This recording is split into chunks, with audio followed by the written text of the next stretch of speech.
That argument really tore us apart. I hated every second of it.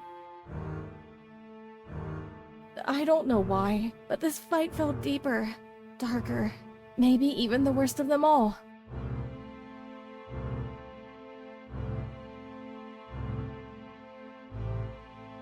He hasn't spoken to me since. I guess he just wants to be alone and enjoy his bath. It's been a while since things truly felt okay between us. We've been struggling for a long time. This isn't just about one fight. But still, I can fix this. I can fix us. I think I know how to do it, how to make things right again. I've got a list set up in the kitchen, a plan to get things back to how they should be.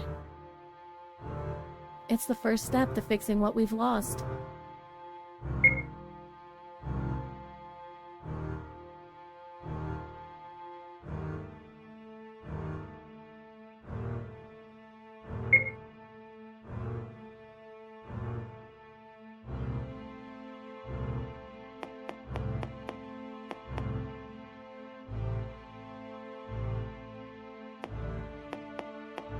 My dresser. I haven't cleaned it in a long time. It's also been ages since I last opened these drawers. I don't even know when. Weeks? Months? Time blurs so easily when every day feels the same. There was a time where I used to be more organized and kept things tidy. Now everything is just a mess. A pile of random things that don't belong together, and I don't know how to put it all back in order. Maybe I just don't see the point anymore. Maybe I'm too tired. I always tell myself I could start now, just begin, little by little, but I already know what's waiting for me in there. Maybe a photograph, a memory tucked between receipts and forgotten notes, something that will stop me cold, something that will pull me under. And I'll sit down and stare at it for hours, feeling everything and nothing at the same time. So instead I just stay here, watching the dust shimmer in the light. Remembering things I don't want to, and forgetting the things I wish I could keep.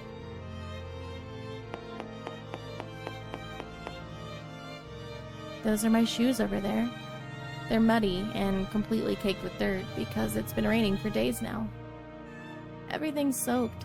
The ground, the trees, even the air feels heavy. And somehow, it feels like the weather is mirroring my inner self.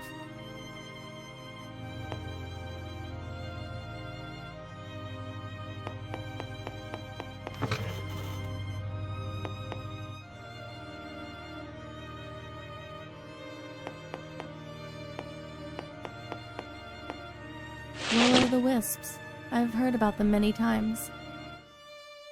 Those strange flickering lights said to appear in dark moors and deep forest. Mysterious and a little eerie. Some say they're spirits, ghosts even, trying to lead lost souls further into confusion and pulling them off the path. Others believe they're nothing more than natural phenomena, glowing gases from the ground or reflections of light in the darkness. In the Old Norse legends, will-o'-the-wisps are seen as signs of the otherworld. They often appear in places where the boundary between our world and the supernatural is especially thin. The otherworld, huh? That idea fascinates me. A hidden realm, just a step away from our own. So close and yet so far.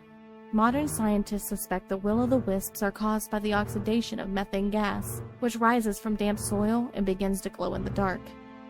But this does not explain all reported sightings, especially those where the lights appear to move or even respond to people. So, there are still questions. Science hasn't explained everything yet, and honestly, I like that. Oh, a few pages have been torn from the book. What a shame. I would have loved to read more. Who knows, maybe those missing pages are still out there, waiting to be found. I like to think those pages aren't lost forever.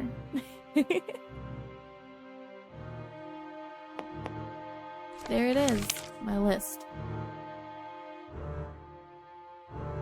I wrote it a while ago, back when I realized I needed to do something, because unfortunately, this isn't the first time he shut me out after a fight. I hate his silence. Now every time I look at him, I hope he'll say something. Anything. there's only that cold, distant quiet. I can't take it anymore, so I thought maybe this list could help. It's full of things he loves. They always make him smile. And maybe they still do. Maybe if I gather these things, if I bring them to him, he'll remember what things felt like before. Before the shouting, before the silence, before we started losing each other completely. Most of the things on the list aren't far. Some are in the shed, others down by the lake. I can go get them. It won't take long. Maybe it'll be enough to make him look at me again, to smile, even if only for a second. I just want things to be okay again. And I know I can't force that, but I have to try. I need to try.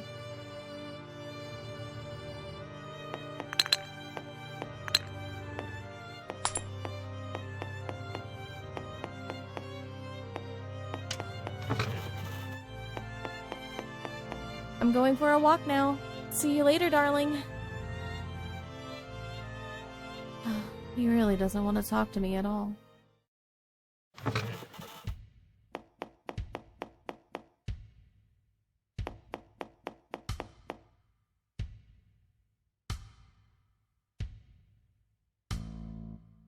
Ugh. I've never liked the shed. There are no good memories here. Not a single one. The shelves are still cluttered with dusty tools, and the old workbench stands in the corner. Everything looks the same, and yet, somehow, it doesn't. The axe, the chainsaw, both are gone? Someone must have taken them, but who? And why? That door, it feels just like back then. Hearing the click of the lock from the outside, I remember pounding on the wood, calling out. No one answered. Not right away.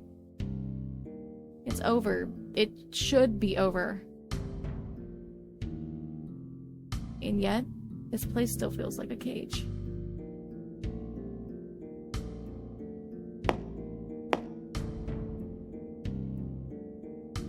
What I'm looking for isn't here. I just want to leave. I just want to get away from this place. Far away.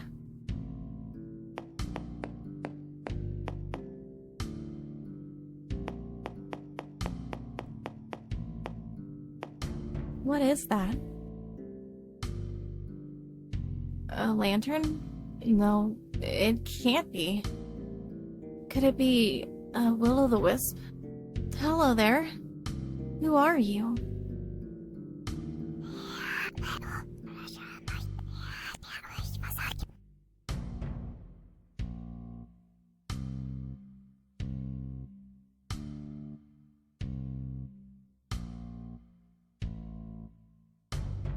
What? That doesn't make sense.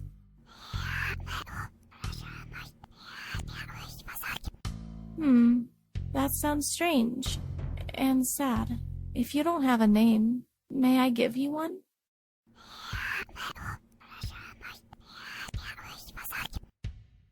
Then I'll call you Herbert. It suits you somehow. I'm Violet. How long have you been here?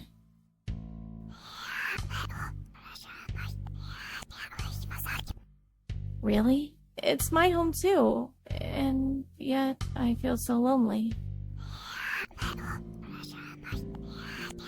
I'm looking for some things for my husband. In the heat of our last argument, I angrily threw his belongings out of the house, into the woods. Those things, they were a part of him. Now I feel awful, and I want to make things right. But I don't remember where I threw them.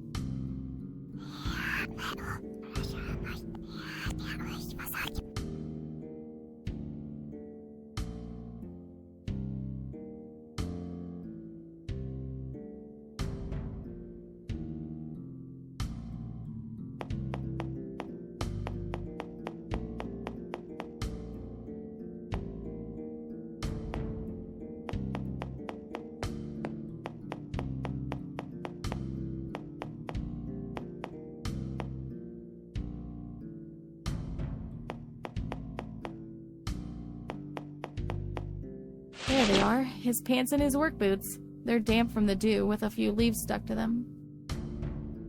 No one has touched them. No one except for me. Why did I do that? Why did I throw his things into the forest like that? But then, I remember the fight. I can still hear the anger in his voice. I remember how my hands were shaking when I grabbed his clothes from the closet, how I held them tightly, almost like a lifeline as I ran out into the woods. I wanted to hurt him. I wanted him to feel the pain I felt. But now, it just feels childish and wrong. I should never have pushed him away like that. Maybe it's not too late. Maybe I can make it right, at least a little. I'll take them back. I'll show him that I'm sorry. I'll show him that I still care. And maybe he'll talk to me again. Oh, what's this? Between the clothes. Lays the letter I once wanted to send to my mother.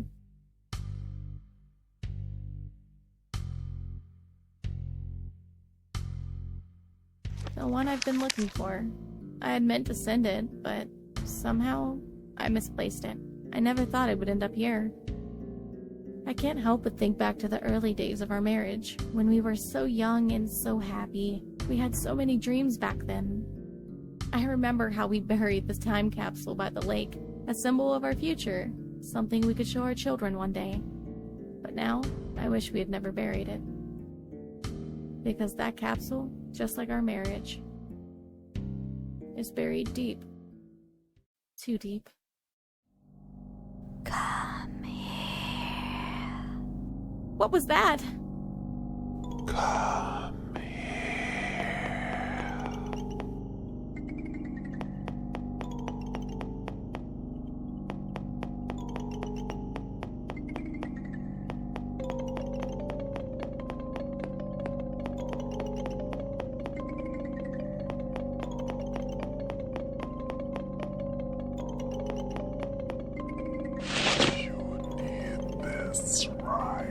Why is it here? The chainsaw? But honestly, I'm relieved it's here. When I realized it was missing, I got really scared. I looked everywhere in the shed, but nothing. It just wasn't there. And now it's suddenly here, lying in front of me like it never left. Who took it? Who brought it here? I didn't hear anything, nor did I see anyone. The will-o'-the-wisp was right. It said everything keeps changing in this place. And now I see what it meant. You look down, look up, and suddenly the world feels different. Like it's moving behind your back. No matter what I do, it never feels like enough. I can't keep up. Not with time. Not with this place.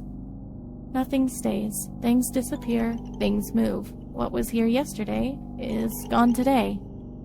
It's as though they move with my gaze, waiting for me to turn away just so they can slip into another place. They seem to test me, to see how much I can take before I break.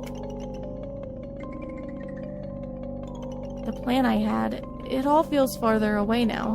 The more I find, the less I understand what I'm even doing here. Maybe that's what the will-o'-the-wisp meant, that nothing stays, and that everything moves. And maybe what I've been looking for is either gone, or was never really far from me at all.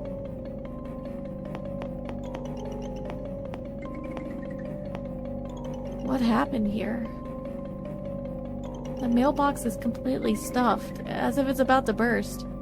Wait, these are my letters, the ones I sent. Undeliverable. Addressee unknown. Every single letter came back?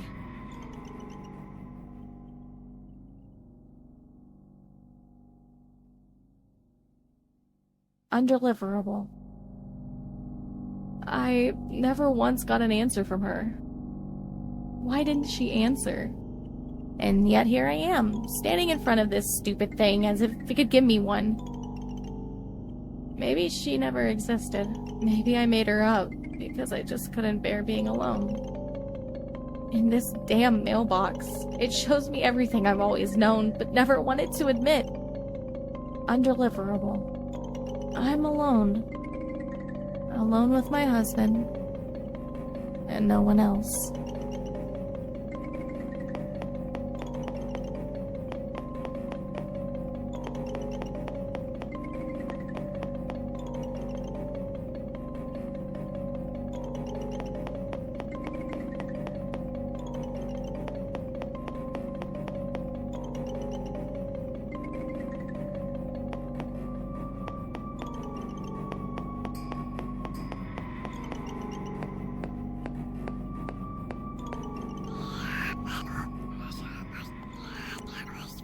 No, not everything. I'm missing the time capsule and another tool.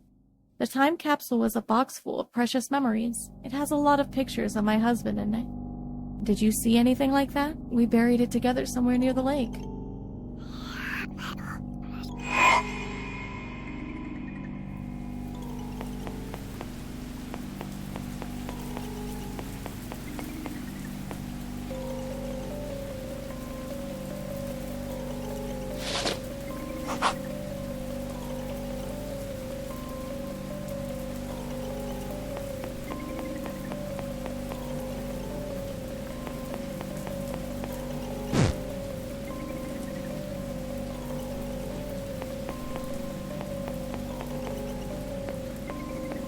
There you are again! You just vanished all of a sudden.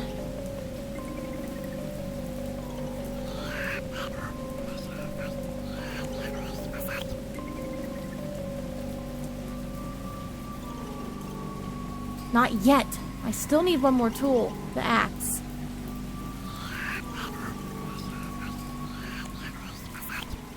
A reconciliation without the right tool? Incomplete!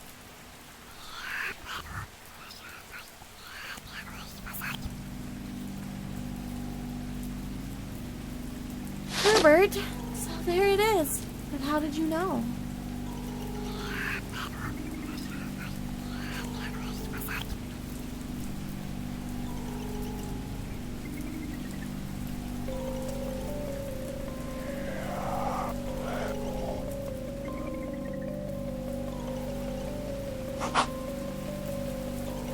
Now I have all the things from the list.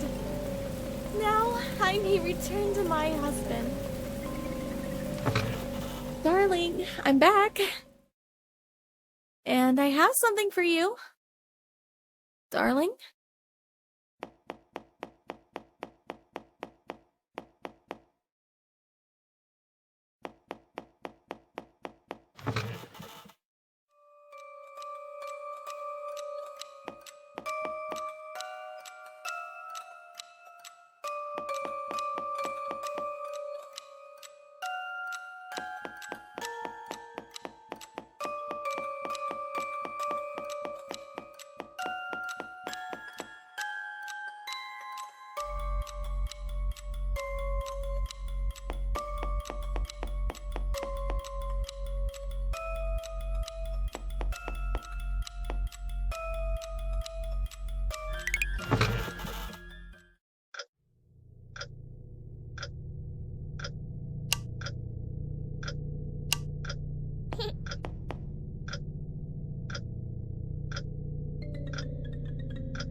What is this? Formulation of a new drug by Electra. Mechanism of action, combining the ingredients which results in a medication that induces hallucinations and strong sedative effects. What the hell did he give me? It's locked. Even if I jiggle the doorknob back and forth, it won't open. Did he lock both doors?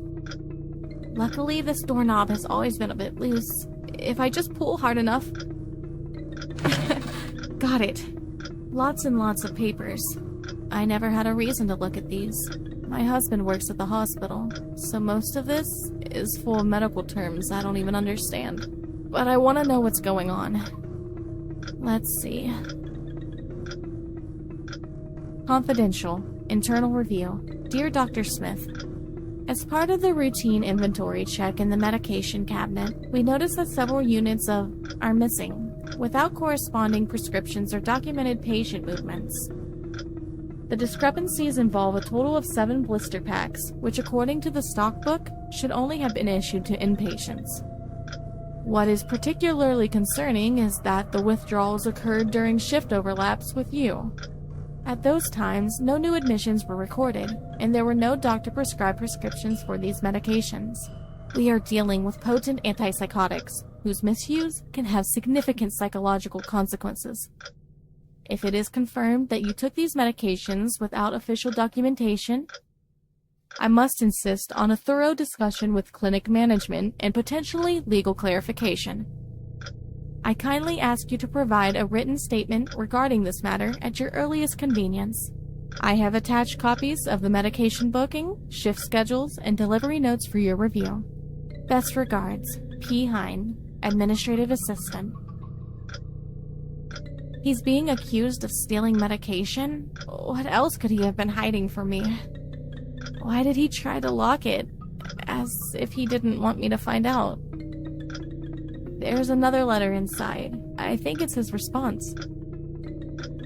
Dear Mr. Hine, I am writing in response to your recent message regarding the missing units from the medication cabinet on our station.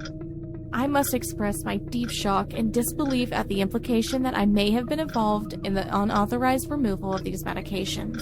Let me be absolutely clear. I did not, at any point, take or remove any medication from the cabinet without proper authorization or documentation. I take these allegations extremely seriously, not only because they question my professional integrity, but because they go against everything I stand for as a doctor. Yes, my shifts may have overlapped with the times in question, but I strongly deny any involvement.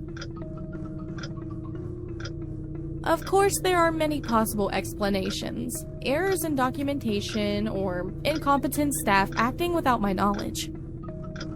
I, on the other hand, have always stood for the highest professionalism and accuracy. I am fully prepared to cooperate with any internal review to help clarify what happened.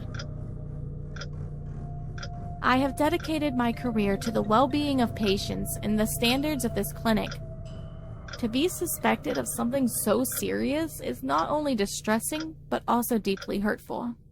I respectfully request that this matter be approached with caution and fairness until all facts are established. Please let me know how I can support the clarification of this issue. I am more than willing to meet in person to discuss this further. Sincerely, Dr. Smith. Considering the circumstances, anyone who was on duty at the time could have been responsible. But it's still strange. Why did he lock up this letter?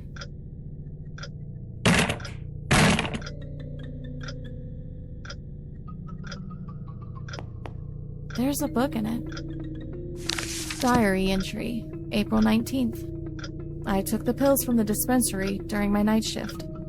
These pills calm the mind, made for manic tongues.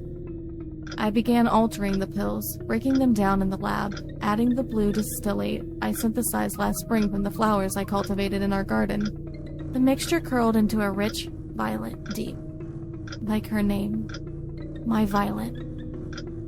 I call it Violetra, my creation and her silence. Diary entry, April 23rd. Finally, peace. Diary entry, May 20th. Sometimes I catch her staring at the window for hours, her mouth parted slightly, like she's trying to remember something. She's my experiment, so not everything is running smoothly. Her body lay inert, breath shallow, eyes half-lidded, but her brain was screaming. She was dreaming vividly, furiously. A trauma world, maybe. A maze of suppressed rebellion. Fascinating. She is trapped in herself now, like a soul buried alive. My drug causes hallucinations. Sometimes I watch her for hours. What is she seeing in there? Does she still remember me? Does she curse me in her dreams? She twitches sometimes, as if her consciousness tries to breach the surface, but the world above is mine.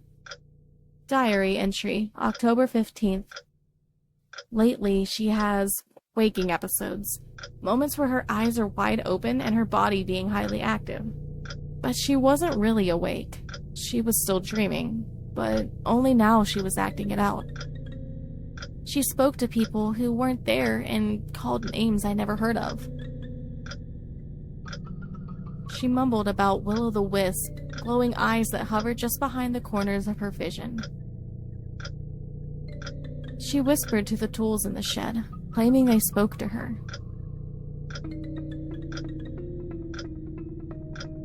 She called me the pink-faced thing with wet fingers. Another time, she clutched the floorboards and screamed that I was snorting smoke into her lungs.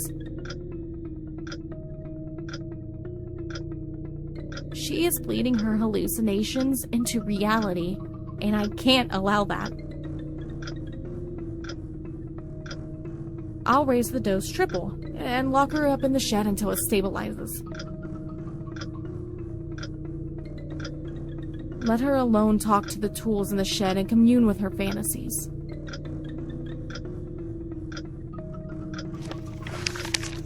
Diary entry, 28th October.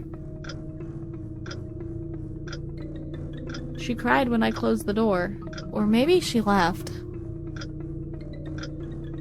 She screamed, "You're the fat, grunting, flesh-dripping pig," rooting in my mind. Tomorrow she will be pure again. Still, silent, mine.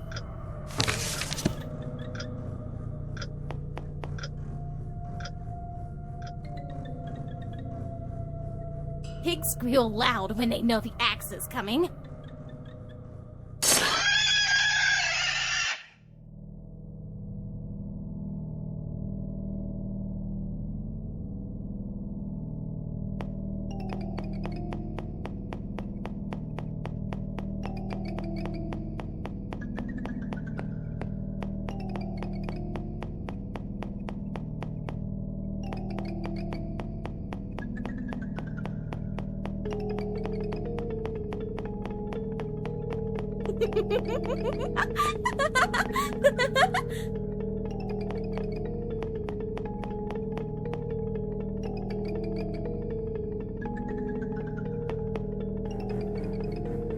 It's time to put all the pieces together, huh? But there is something missing. Oh, right! I almost forgot. The head!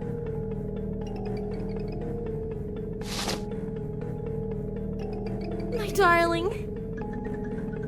Looks like your little chemical cocktail had some side effects. Look at you now. Just a swollen, stinking pig. I can't even see your human form anymore thanks to your overdose.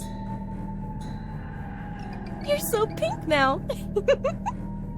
Not so grand without your scalpels and pills, are we? My dear Herbert. You know, I saw you in my dreams. First as a will-o'-the-wisp, now as a pig. But this form is way more fitting. But because of you, I can never go back. The door is gone. Reality doesn't want me anymore. You know what I'm able to see now? My fingers are worms. And outside, the forest calls.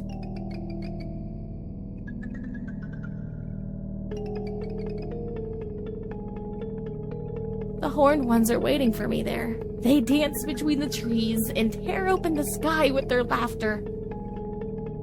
And they say I belong. Now, my dear house, our house, you can keep his echo. I'm leaving. I'm going to go somewhere real. I'll walk barefoot into the dark. I'll let the thorns kiss me. I'll let the devils crown me. I never was your wife to begin with. I was just an experiment to you. But now I'm their queen. So, goodbye, my darling. I've gone where the real voices live.